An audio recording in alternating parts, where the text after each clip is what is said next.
Hello students, आज हम 10th class की मैथ्स का एक टॉपिक डिस्टेंस फॉर्मूला डिस्कस करने वाले हैं। ये वाला फॉर्मूला बहुत इंपॉर्टेंट है। कोऑर्डिनेट ज्योमेट्री या यूं कहें निर्देशांक ज्यामिति का एक टॉपिक है। इस टॉपिक का यूज किया जाता है कोई भी ऐसे दो पॉइंट के बीच की डिस्टेंस निकालने के लिए जिसके कोऑर्डिनेट्स हमें दिए हुए हों।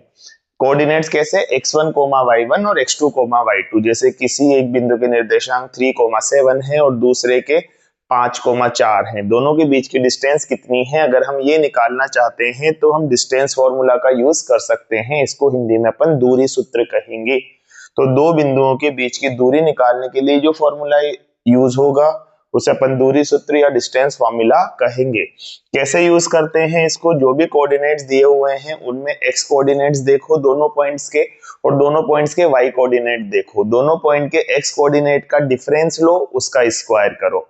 दोनों पॉइंट्स के y कोऑर्डिनेट्स का डिफरेंस लो, उसका स्क्वायर करो और दोनों को ऐड कर दो और उसके बाद स्क्वायर रूट ले लो। यही दोनों पॉइंट्स के बीच की डिस्टेंस कही जाएगी, है ना। तो डिफरेंस लेना है हमें, और डिफरेंस पे साइन क्या आ रहा है, मतलब x1 में से x2 को सब्ट्रैक्ट करें या x2 में से x1 को सब्ट्रैक्ट करें, इस पर ध्यान नहीं देना है। क्यों? क्योंकि स्क्वायर होना है। -5 का स्क्वायर भी +25 होता है और 5 का स्क्वायर भी +25 होता है। तो जो भी आपको कन्वीनियंट लगे उसमें से पहले में से दूसरे को माइनस कर दो। जरूरी नहीं आप x1 में से x2 को माइनस करें, आप x2 में से x1 को भी माइनस कर सकते हैं। माइनस करते वक्त जो रूल्स अपन ने बेसिक मैथ्स में सीखे हुए हैं कि माइनस माइनस प्लस हो जाता है, प्लस माइनस माइनस हो जाता है, उनका ध्यान रखना है। ठीक है, तो फॉर्मूला है x1 minus x2 whole square plus y1 minus y2 whole square. तो देखो, अगर यहाँ पे एक पॉइंट दे दिया x1 y1 की जगह सपोज 1 3 होता और x2 y2 की जगह सपोज होता 3 -5, और हमें इसके लिए डिस्टेंस फॉर्मूला लगाकर ए बी की बीच की डिस्टेंस निकालनी होती, तो हम क्या करते, दोनों के x कोऑर्डिनेट का डिफरेंस, तो 1 और 3 का डिफरेंस 2 आ रहे हैं, 3 -1 कर लो या 1 - 3 कर लो, -2 आएगा। तो डिफरेंस का जो मोड है या मैग्नीट्यूड है वो तो 2 आ रहा है, उसका स्क्वायर कर लेंगे तो 2 और 2 4, 2 का स्क्वायर 4 हो गया। अब 3 और -5 के बीच का डिफरेंस, अगर आप नंबर लाइन को देखेंगे तो बीच में 0 आता है, उसके इधर 3 आता है और उसके इधर 5 आता है, तो दोनों के बीच में 8 का डिफरेंस हो गया। या यूं कहें 3 -5, माइनस और माइनस मिलकर प्लस हो गए, तो 3 + 5 हो गया। 3 + 5 की वैल्यू हो गई 8, 8 का स्क्वायर हो गया 64। तो डी की वैल्यू आ गई 4 + 64 दैट इज 68। ये आ गया √68। अगर आप इसको चाहें तो क्या लिख सकते हैं, अगर ये 4 से डिवाइड हो रहा है, क्या 4 1 जा 4 और 7 17 4 जा 68 हो रहा है। 4 एक परफेक्ट स्क्वायर नंबर है, तो 4 का 2 बाहर आ जाएगा, तो अंदर बच जाएगा 2√17। तो डिस्टेंस फॉर्मूला की हेल्प से हमने इन दोनों पॉइंट्स के बीच की डिस्टेंस निकाल ली। अब मान लेते हैं कि क्वेश्चन ये नहीं होता और क्वेश्चन में यहाँ -1 होता, -1 भी होता, तो -1 3 और 3 -5 के बीच की डिस्टेंस निकालें। तो अब अपन क्या निकालेंगे, अपन ये कर लेंगे कि दोनों के बीच का डिफरेंस देखें, 3 और -1 के बीच का, तो 3 -1 करो या -1 3 करो। -1 -3 करेंगे तो -4 आया, 3 -1 तो 3 + 1 हो गया जो कि 4 हो गया, तो दोनों ही कंडीशन में 4 आया, उसका स्क्वायर करेंगे 16 आएगा, 16। और इधर तो -5 और -3 मिलाकर -8 है ही सही, तो उसका स्क्वायर प्लस 64 हो गई, और दोनों फॉर्मूले में बीच में प्लस आ रहा है, तो 64 और 16 को ऐड करा तो 80 आ गया। तो 80 आ गया, 80 को लिख सकते हो क्या आप, 80 को लिख सकते हो 16 × 5। 16 परफेक्ट स्क्वायर नंबर है, वहां से 4 बन गया, 5 बाहर रह गया, तो आंसर आ जाएगा 4√5।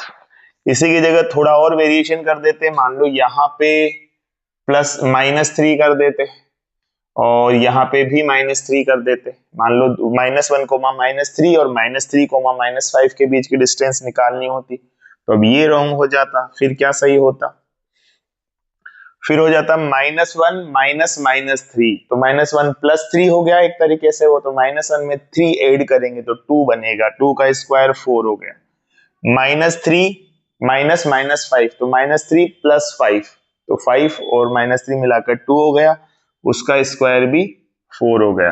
तो फाइनल बच गया 4 + 4 यानी कि √8। √8 को लिखा जा सकता है 4 × 2, 4 एक परफेक्ट स्क्वायर नंबर है, तो 2 बन के बाहर आ जाएगा, एक रूट अंदर रह जाएगा।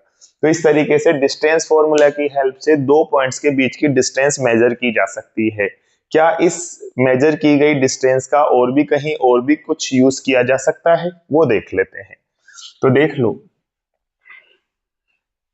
इस वाले डिस्टेंस फॉर्मूले का यूज कहां कहां किया जा सकता है वो समझते हैं।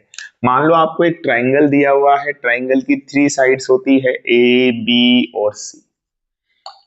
अगर आपको पता करना हो डिस्टेंस, मतलब इन तीनों के कोऑर्डिनेट भी आपको दिए हुए हैं x1 y1 x2 y2 x3 y3, और आपको पता करना हो कि ये ट्राइंगल इक्विलेटरल है यानी कि समबाहु है, आइसोसेलेस है, समद्विबाहु है, या स्केलन है, विषम बाहु है। यानी इक्विलेटरल किसे कहेंगे, जिनकी तीनों साइड्स इक्वल हो, आइसोसेलेस जिसकी 2 साइड्स इक्वल हो, स्केलन जिसकी तीनों साइड डिफरेंट डिफरेंट हो, है ना। तो अपन समझ गए होंगे, आप डिस्टेंस फॉर्मूला लगा के कर सकते हैं। डिस्टेंस फॉर्मूला करके ये साइड की लेंथ निकल जाएगी, इसकी लेंथ निकल जाएगी, इसकी लेंथ निकल जाएगी। अगर तीनों साइड से इक्वल हैं तो इक्विलेटरल ट्राइंगल या समबाहु त्रिभुज आएगा। अगर 2 साइड्स इक्वल हैं, एक अनइक्वल है, तो आइसोसेलेस ट्राइंगल आएगा। और तीनों ही अनइक्वल हैं तो विषमबाहु या स्केलन ट्राइंगल आएगा। ठीक है, तो एक तरीका ये है, एक यूज ये है इसका। इसी तरह से क्वाड्रिलेटरल में भी अपन देख सकते हैं कि स्क्वायर बन रहा है या रेक्टेंगल बन रहा है या रोम्बस बन रहा है या नहीं, या ट्रेपीजियम बन रहा है या नहीं, डिस्टेंस फॉर्मूले की हेल्प से वो काम किया जा सकता है ना। इसके अलावा डिस्टेंस फॉर्मूले को और कहाँ यूज कर सकते हैं, एक तरीका और है, जैसे 3 पॉइंट्स हैं, 3 पॉइंट ए, बी और सी हैं, वो क्या कर सकते हैं, अगर प्लेन पे 3 पॉइंट दिए हुए हैं, 3 पॉइंट्स के कोऑर्डिनेट दिए हुए हैं, तो इन तीनों पॉइंट से मिलकर एक ट्राइंगल भी बन सकता है और इन तीनों पॉइंट से मिलकर एक लाइन भी बन सकती है।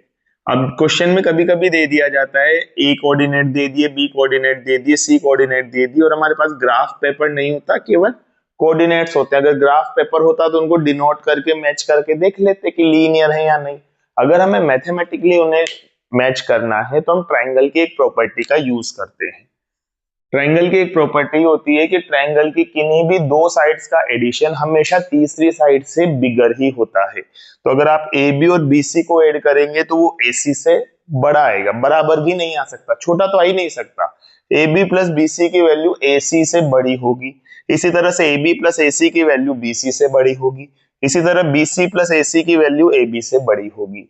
तो 3 पॉइंट्स को एक ट्राइंगल तभी बना सकते हैं जब उनकी डिस्टेंस जब निकाली जाती है ना, तो उनमें से कम कोई से भी 2 पेयर लिए जाएं तो उसका सम तीसरे पेयर से बड़ा आ जाना चाहिए। लेकिन अगर किसी भी एक पेयर का सम तीसरे पेयर के इक्वल आ गया तो फिर वो ट्राइंगल नहीं बनेगा, वो लाइन बन जाएगी। यानी कि अगर A B plus B C की वैल्यू ए सी के इक्वल आ गई तो फिर ए बी सी ट्राइंगल ना बनाकर लीनियर होंगे, यानी कि एक ही लाइन बनाएंगे, को लीनियर हो जाएंगे। तो 3 पॉइंट ट्राइंगल बना रहे हैं या लाइन बना रहे हैं, अगर आप ये देखना चाहते हैं तो उनके बीच की डिस्टेंस निकालें। ए बी सी था तो ए बी भी निकालें, बी सी भी निकालें, ए सी भी निकालें, सबको ऐड कर करके देखें। जैसे A B plus B C निकाल कर देखें, ए सी प्लस बी सी निकाल करके देखें, और भी जो बन रहा है बी सी प्लस ए सी निकाल कर देखें। अगर वो तीसरी बची हुई चीज के इक्वल आ रहा है तो कोलिनियर है, नहीं तो ट्राइंगल है। तो इस तरीके से डिस्टेंस फॉर्मूले का यूज अलग अलग जगह पर किया जा सकता है। Thank you.